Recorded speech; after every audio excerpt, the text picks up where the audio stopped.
The vast, quiet expanse of the countryside often swallowed sounds whole, yet on that particular afternoon, a distant engine's thrum managed to slice through the pervasive stillness.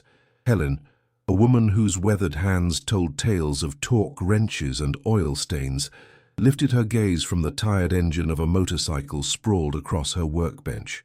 Her garage, a sanctuary nestled on the fringes of a forgotten route, usually echoed only with the ghosts of laughter and the gentle clinking of tools. Dust motes, ancient dancers, spiraled in the shafts of sunlight that pierced the grimy windows, illuminating a world suspended in amber and memory. Every greasy rag, every worn smooth wrench, whispered of a life once vibrantly shared, now a solo performance against a backdrop of quietude.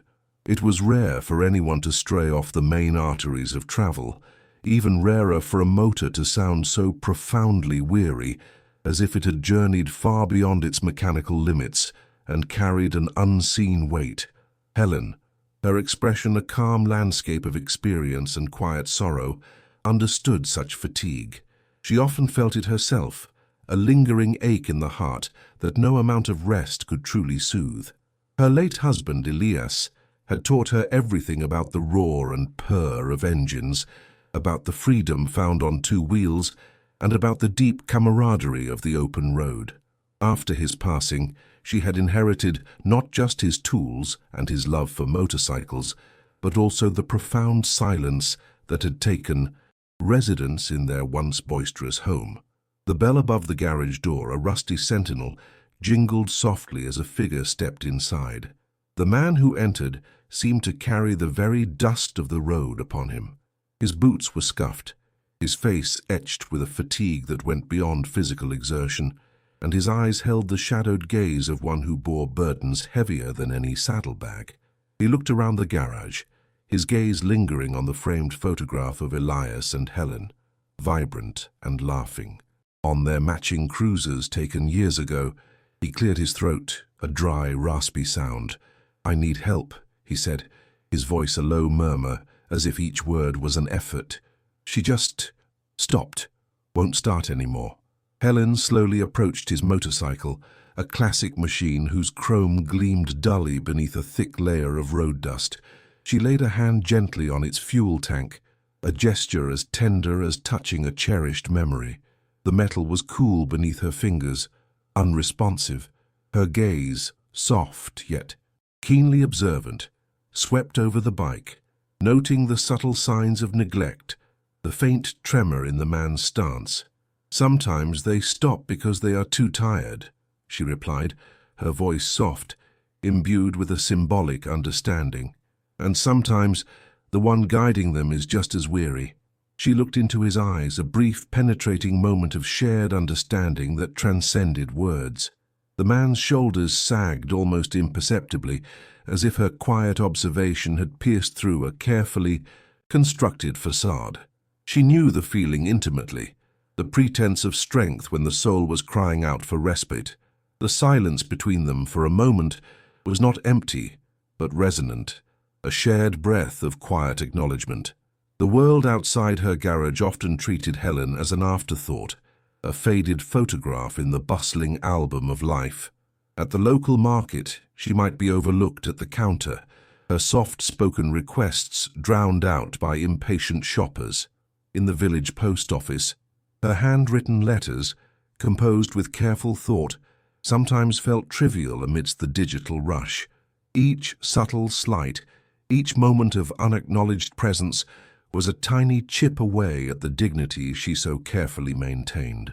She would return to her sanctuary, the garage, where the machines at least never judged, only waited patiently for her touch, for her understanding. A small, involuntary sigh would often escape her lips as she closed the garage door, shutting out the indifference, embracing the familiar comfort of oil and metal. A brief, bittersweet flashback would often follow, Elias's strong arm around her, his booming laugh echoing as they rode, the wind a shared confidant. Now, only the wind sighed alone. The stranger watched Helen as she moved around the bike, her movements economical and precise, honed by decades of patient labor. She retrieved a drop cloth, spreading it carefully beneath the machine, then selected a specific set of tools from a well-organized workbench. There was no hurry in her actions, only a profound sense of purpose. Her hands, gnarled by time and toil, handled the cold metal with a delicate reverence, each finger tracing the contours of the engine as if reading a forgotten language. The garage, typically a place of solitary endeavor, now held the unspoken presence of two souls, one observing, one absorbed in her craft. He watched her pull a small worn stool from beneath the bench and settle onto it, her back to him. The only sounds were the soft clinks of metal against metal, the quiet hiss of a loosened bolt, and the gentle sighs of the wind outside. He felt a profound stillness in her presence, a calmness that seemed to seep into the very air. It was a stark contrast to the relentless pace of the world he usually inhabited, a world where every interaction felt transactional, every moment rushed. Here, time seemed to stretch, held captive by the unhurried rhythm of her work.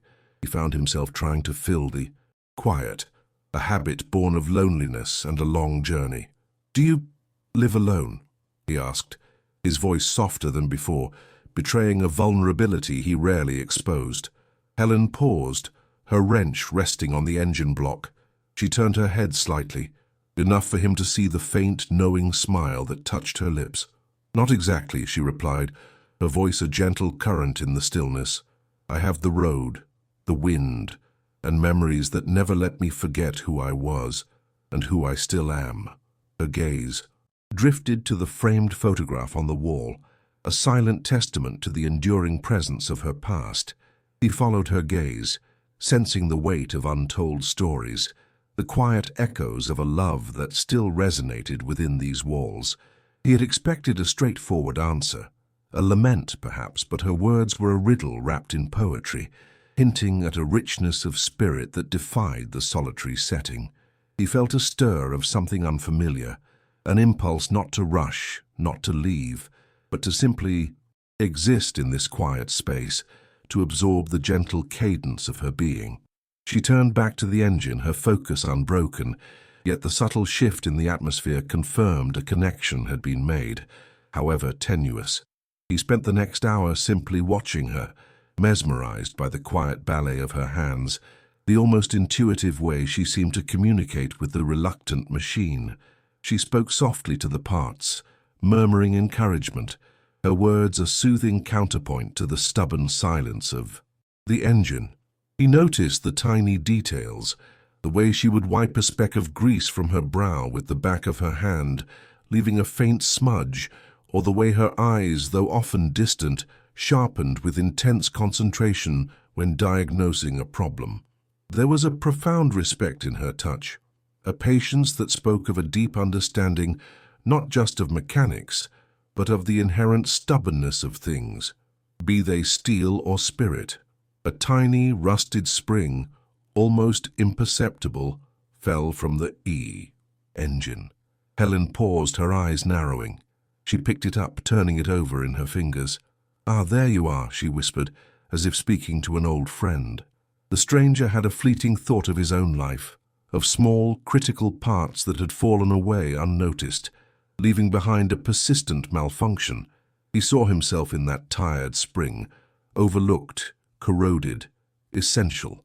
Helen's kindness, subtle and unassuming, was not a grand gesture, but a quiet emanation. She offered him a chipped, enamel mug filled with strong dark coffee, brewed long ago but still warm on a small worn hot plate. She didn't ask if he wanted it. She simply offered. It was a gesture of inherent hospitality, a silent acknowledgement of his presence and his need for solace. He took the mug, his fingers wrapping around its warmth, a small comfort against the chill that seemed to have settled deep within him. He did not speak, only nodded his thanks, and drank the coffee slowly, savoring the bitter strength. It tasted of resilience, of quiet mornings, of a different kind of life. He felt for the first time in a long while a fragile sense of being seen, not for what he could offer, but simply for being there. The garage, with its scent of oil and old leather, began to feel less like a place of temporary repair and more like a quiet harbor from the relentless currents of the world. The clock on the wall, a relic of a bygone era, ticked with an unhurried rhythm, marking moments not as fleeting seconds, but as gently unfolding experiences. Helen's hands, surprisingly nimble despite their visible wisdom, worked with a focused intensity. She disassembled the carburetor with a delicate touch, each screw and gasket placed precisely on a clean cloth, an orderly universe emerging from mechanical chaos. Her fingers, stained perpetually with grease, seemed to possess a memory of their own, knowing instinctively where to press, where to adjust. The scent of gasoline and engine oil, a familiar perfume in the garage, mingled with the faint, sweet memory of Elias's pipe tobacco, a ghost that often accompanied her during such quiet tasks. Each turn of a wrench, each gentle tap, was a dance with the past, a silent conversation with the man who had first taught her to listen to the whisper of an engine. A flashback, sudden and vivid, flickered through her mind. Elias, his strong hand guiding hers over a sputtering engine, his booming laugh filling the garage as she finally got it to purr. "Say, Helen," he'd said, his eyes alight with pride, "you've got the touch. You just have to listen." Now that laughter was gone, replaced by the persistent soft hum of the fluorescent lights and the distant chirping of unseen birds. Yet, as she worked, a strange peace settled over her. The act of repair was a form of meditation, a way to channel her grief into something tangible, something useful.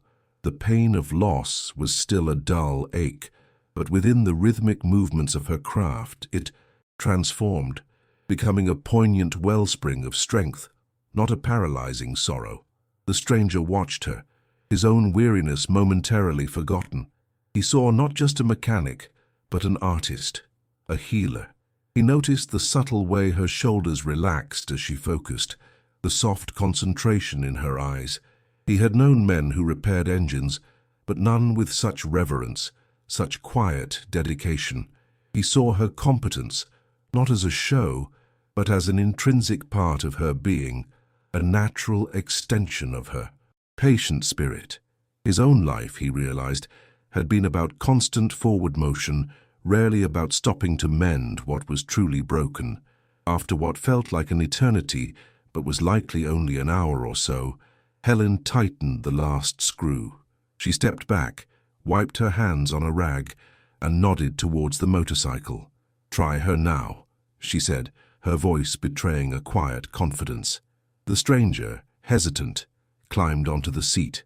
He turned the key, and with a soft sputter, the engine caught. It coughed once, then settled into a low, steady rumble, a sound far healthier than the distant thrum that had brought him to her door.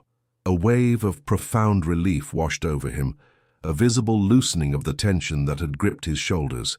He revved the engine gently, the purr strengthening, filling the garage with a vibrant, living sound. A genuine smile, the first Helen had seen, touched his lips, transforming his weary face.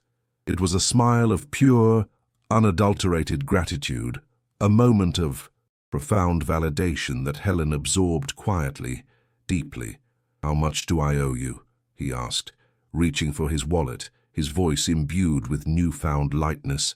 Helen shook her head, a gentle refusal. She wiped her hands with a practiced motion. "Sometimes the payment comes in other forms," she replied, her gaze settling on his revitalized face.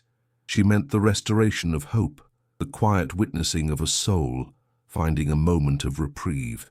Her own experience of loss had taught her that not all debts were measured in currency.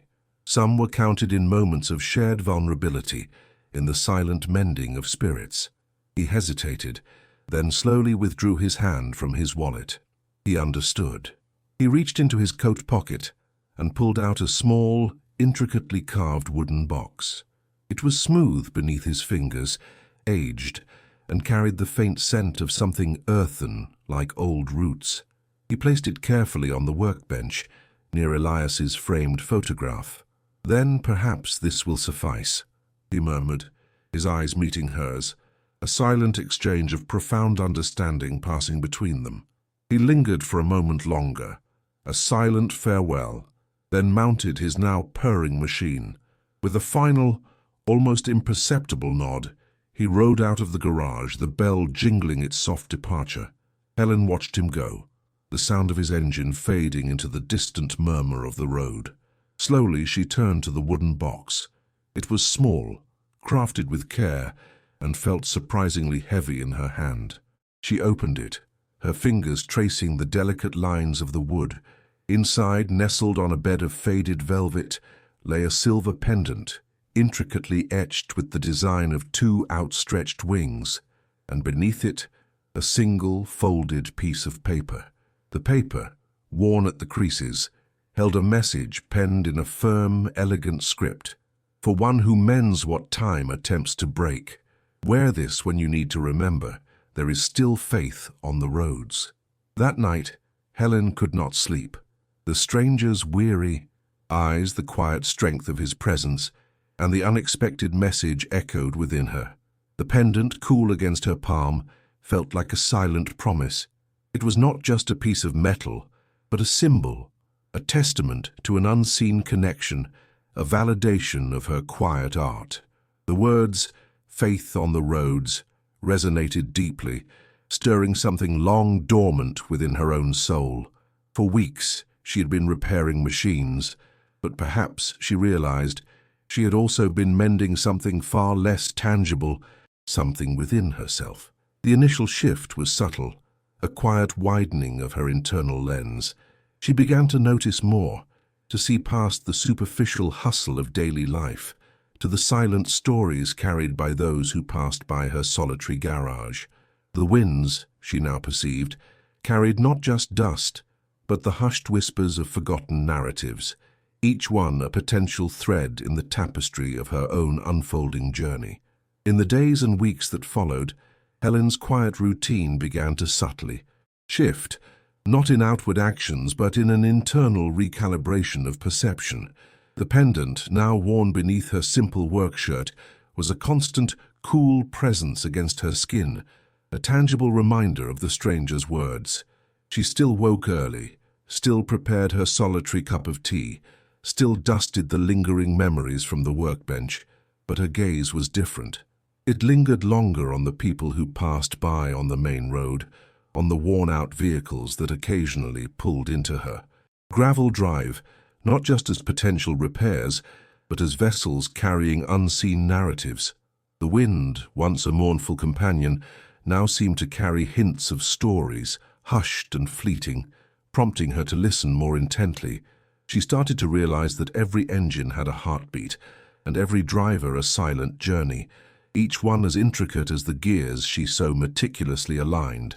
She found herself observing the small daily acts of life in the vague vicinity of her garage with a newfound empathy. A young mother, wrestling with a stubborn stroller by the side of the road, seemed to carry the weight of the world on her shoulders. An elderly delivery driver, his movements stiff with age, often paused to gaze at the setting sun, a moment of unexpected grace in a hurried day. Helen, who had once retreated further into her shell of grief, now felt a gentle pull outward, a quiet urge to acknowledge these fleeting moments of humanity. Her internal world, once a sanctuary for her sorrow, was slowly blossoming into a garden of quiet observation. Then, weeks later, the sound of a familiar, now healthy engine broke the afternoon calm. The same stranger pulled into her drive, but this time he seemed utterly transformed. The dust of the road still clung to his boots, but his shoulders were straighter. His face held a newfound clarity, and his eyes, once shadowed, now sparkled with a gentle, hopeful light. He carried a small burlap sack, clutched carefully in one hand. "I brought you a gift," he said, his voice stronger, yet still imbued with a quiet respect. Helen's gaze fell to the sack. "Seeds?" she asked, a flicker of curiosity in her eyes. It was an unexpected offering, a stark contrast to the grease and metal of her world. Yes, he confirmed, a warm smile spreading across his face. They are seeds of wildflowers that thrive on the roadside, resilient, tenacious. They bloom even where the ground is hard. I want you to plant them here, around your garage, so when others stop, they will know this is a place that still believes in new beginnings, a place where things and people can find their way back to bloom. His words resonated deeply within Helen, touching a chord that had long lain dormant. The garage, a place of mending engines, could also become a beacon for mending spirits. The thought filled her with a profound, quiet joy. Helen smiled, a genuine, unburdened smile that reached her eyes, crinkling the corners. She reached for an old spade hanging on the wall. "Then that is what we will do," she said, her voice soft but firm. Flowers on the ground, engines in the air, and faith in the middle of it all. Together, they knelt in the sun-baked earth around the garage, turning the soil, a shared ritual of hope.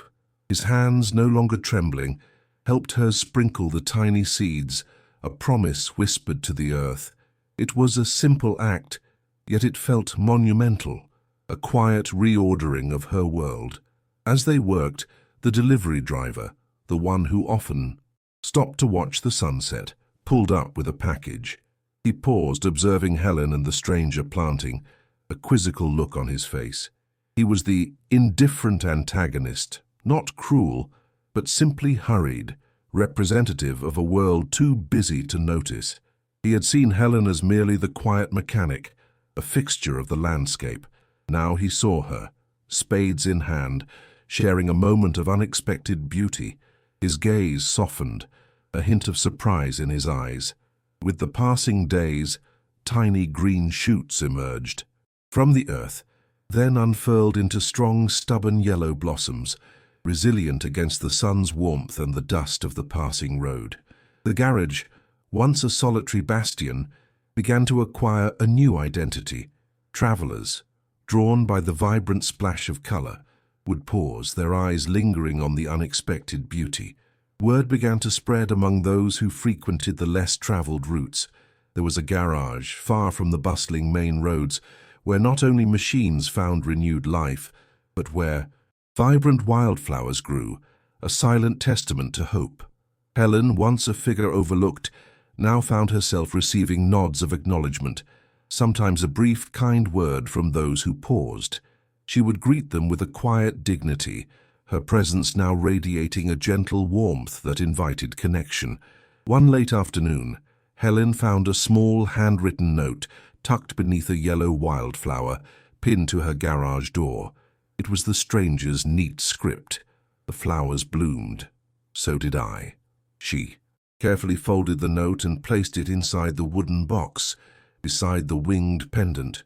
The sun began its slow descent, painting the sky in hues of orange and purple.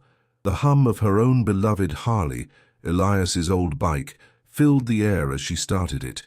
When she rode out onto the road, the golden petals of the wildflowers glowed in the fading light behind her, a brilliant, hopeful halo. There was no sadness in her heart now, only a profound sense of gratitude. The road, like life itself, was a tapestry woven with brief encounters, each capable of leaving indelible marks, transforming the landscape of the soul. The twilight descended upon Helen's garage, no longer a place of echoing emptiness, but one imbued with a soft, resonant peace. The silence that now enveloped her home was not the heavy blanket of grief she had once known, but a gentle, humming stillness, rich with the quiet symphony of wildflowers stirring in the breeze, and the faint, lingering scent of oil and possibility. The pendant, a silent anchor, rested against her skin, a constant reminder of the journey her heart had undertaken. Her hands, once solely skilled in the language of cold steel, now understood the delicate art of coaxing life from the soil, of nurturing both engines and nascent hope. She sat on the worn wooden porch swing, a relic from the days when Elias would join her, their laughter mingling with the evening air. Now she sat alone, yet not lonely. The memories of him were not sharp shards of pain but soft, warm embers glowing steadily in the hearth of her soul. She watched the last sliver of sunlight disappear behind the distant hills, painting the sky in a final, fiery flourish. The world had not changed dramatically, but her lens had. The indifference of the hurried masses still existed, but it no longer held the power to diminish her spirit. She had found her own beacon, not by fighting the darkness, but by igniting a small, persistent light. Her journey had taught her that the deepest wounds are often mended not by grand gestures, but by the quiet accumulation of tiny acts of kindness, both given and received. The stranger, who arrived so utterly broken, had inadvertently become the catalyst for her own healing, proving that sometimes in the act of mending another's weariness, we find the strength to repair our own. His gift of seeds had been more than just a botanical offering. It was a profound metaphor for the resilience of the human spirit, an invitation to plant hope even in the most unyielding of landscapes. The wildflowers, tenacious and vibrant, were now a permanent fixture around her garage. They stood as a living testament to an unwritten understanding, a silent pact between two souls who had found solace in an unexpected encounter. Each yellow petal seemed to whisper stories of resilience, of beauty found after the storm, of life pushing through the cracks of sorrow. Helen had realized that the pain of loss, though profound and enduring, did not have to be a barren wasteland. It could instead be a fertile ground, tilled by time and nourished by empathy, where new forms of growth could take root and blossom. Her garage had become more than a place of mechanical repair. It had transformed into a refuge, a silent sanctuary for weary travelers seeking not just a fixed engine, but a moment of human connection, a flicker of understanding that whispered, "You are not alone." And in this newfound understanding, a profound wisdom had settled. Within her, a truth gleaned from the quiet rhythm of her days and the unexpected grace of an encounter. She learned that the truest repair begins not in fixing what is broken, but in cultivating what can still blossom. The road stretched out beyond Helen's property, a long winding ribbon under the vast indifferent sky. For years, it had symbolized a journey she could no longer take with Elias, a path now walked alone. But now, as she stood by her vibrant patch of wildflowers, the road seemed to shimmer with a new promise. It was not just a conduit for departure, but a pathway for arrival, a constant flow of stories, each one a potential thread in the ever-expanding tapestry of human connection. The subtle beauty of her everyday life, once overshadowed by the deep grey of grief, now glowed with a quiet radiance. She saw the world with new eyes, eyes that had learned to look past the surface and recognize the silent struggles and triumphs that unfolded in every passing vehicle, every tired face. The garage, no longer merely a workshop, had taken on the persona of a quiet, unassuming landmark. Travelers, whether bikers or families in worn-out cars, would often pause, drawn by the vibrant splash of yellow against the rustic backdrop. Some would simply gaze at the flowers, taking a moment of unexpected solace before continuing their journey. Others, more daring, would venture closer, perhaps for a small repair, or simply to ask about the tenacious blossoms. Helen would greet them with the same gentle dignity, her quiet demeanor inviting confidences, her knowing eyes understanding burdens unvoiced. She didn't offer grand advice or easy solutions. She offered presence, a listening ear, and the reassuring competence of her hands, whether on an engine or sharing a story about the resilience of wildflowers. The legacy of the stranger's visit and her own act of quiet receptivity had created a ripple effect. The simple act of kindness, unasked for and freely given, had cultivated a space where weary souls could find a momentary haven. Helen understood now that her purpose was not to mourn the past indefinitely, but to honor Elias's memory by continuing his spirit of practical compassion, by being a steady, quiet presence in a world that often felt too loud and too fast. Her grief had not vanished, but it had transformed, like the barren earth that had given way to vibrant life. It was no longer a consuming fire, but a deep, fertile soil from which new connections and quiet joys could grow.